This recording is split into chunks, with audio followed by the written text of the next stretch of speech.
Good morning, everybody. Today I'm over at Hapgood Pond Recreation Area in Peru, Vermont, part of the Green Mountain National Forest. So when you first come in, you get this little sign. Yes, this is a fee area. So over here is a little parking lot for the picnic pavilion. You'll find these little outhouses throughout the property, but this parking area is, like I said, just for the picnic pavilion. You can access it through various ways from the parking lot. Okay, this little steep climb here is the most direct access from the parking area up to the picnic pavilion, though I do recommend taking the lower grassy route. It's kind of slippery here.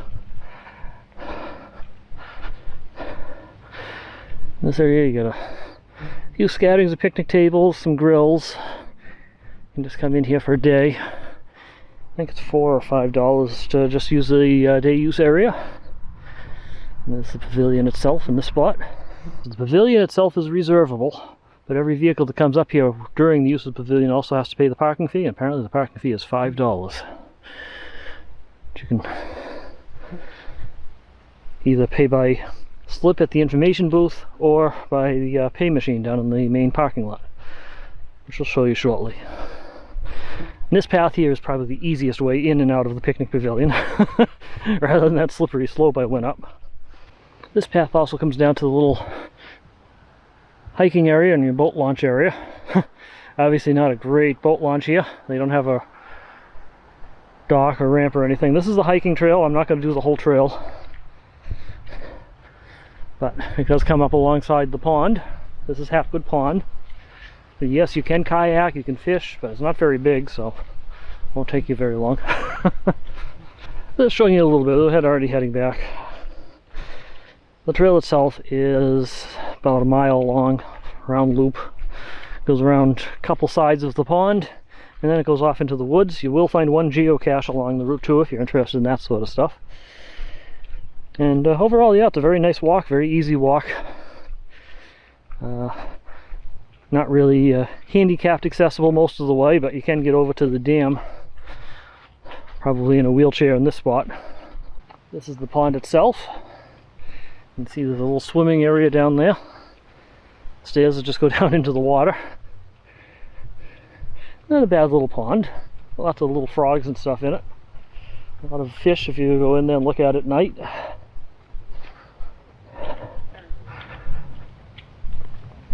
This is the parking area for the day use area. Like I said, it's $5 per vehicle. Come in and park. 6 a.m. to 10 p.m. So you can stay out here pretty late if you want. Where you buy your passes here for day use and for camping. They show these things here, but I don't see any box to actually get those. Oh wait, no, here they are, right here, fee envelopes. There they are. Okay, so you can get them, so if you don't want to pay by credit card, you can pay by cash. And a little trail into the beach area right here. It's morning. Nobody's here yet. I'm sure this place will get busier during the day. It's before 11 a.m. right now, so nobody's down here at the moment, which is a good time for us to come down and take a look. You got a bathhouse with showers down here, but up around the campground loop it's just outhouses. So keep that in mind. If you want to have a good flush toilets and everything else, you have to walk down to the beach area. It's not a long walk though. And your picnic tables, you know, life preserver. But, and a little swimming area. On the other side of the parking lot, you got a little access path. This is the best pathway to get from the parking lot over to the camping area. More field out that way you can play in if you got kids and that. But we're heading up here to take a look at the campground loop next. As you come into the campground, you have two dumpsters. One's for trash, one's for recycling, which is great. I love seeing recycling options at campgrounds. One of the many outhouses around the property here. And I'll show you some of the sites that are unoccupied. We got site 1 over here. And these first sites here are all the first come first serve ones. There's 28 sites in total. About 2/3 of them are reservable. 1/3 is first come first serve. And this is your information board. your camping rules, including no public nudity. Makes me wonder what happened here that may require them to put that on. Yeah. You can fill in the envelope there, or you can go down and use the machine down in the parking lot there to pay for it by credit card. Site 3, and yes, I'm not going to show you the occupied sites.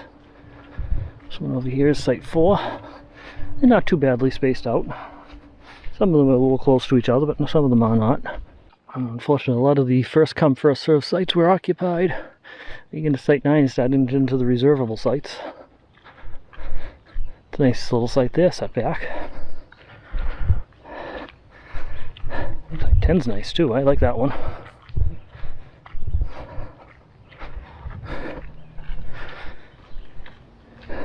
Site 11 also set back, a little close to each other, but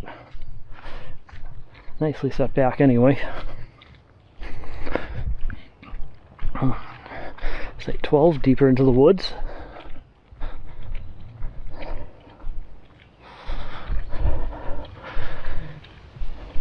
Site 13, a little site right on the road. So you can see, yeah, some of these sites are pretty close to each other. Some of them are nicely spaced, but some of them are kind of close. Site 14 is a good one though, because you got a big buffer of woods next to you. Yeah, it's a pretty good sized site, kind of unlevel in spots. Probably wouldn't be very good for a camper van. Site 15, right on the road. Kind of small. That's also a good site other than that though, because it's a good buffer room between you and other sites around. This is the other side of the trail that goes around the pond here. So when you come out, you come right out into the campground loop. And a word of caution there, there are these little annoying flies that like to buzz around your head constantly. So be prepared for that, and they do not respond to insect repellent. This is a little spur road.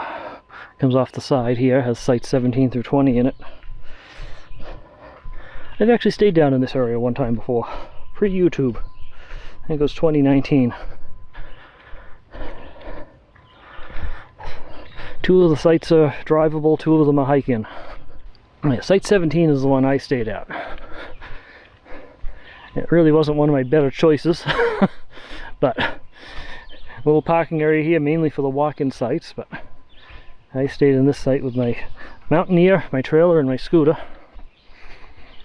The picnic table was on the other side when I was here before, but I think I had my Mountaineer parked over there and the picnic table here. Unfortunately, right up there is one of the walk-in sites. So that's kind of annoying. Too close. In retrospect, I wish I had picked the site on the other side, which can be really nice and quiet. That's Site 20.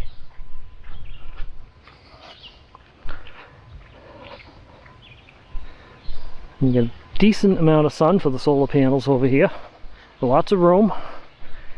Cute little fire pit. Different from all the fire pits in the rest of the property here. And yeah, this would have been a nice quiet spot. So this is the campsite to get if I could come back here. This is the one I'm going to take. Site 20. It's an all around nice setup over here. Give you a quick look at the hike-in sites. Got this nice big field here, but you're not allowed to set up your tents in it. They have to be in the camping pads. They're kind of sticklers about that. You have one water spigot over here. It's shared amongst everybody. And this is the site that's over mine. Well, the one I stayed at before, I should say, not mine. But that's Site 18. And then the most isolated site in the campground is Site number 19 on the other side of the field over here.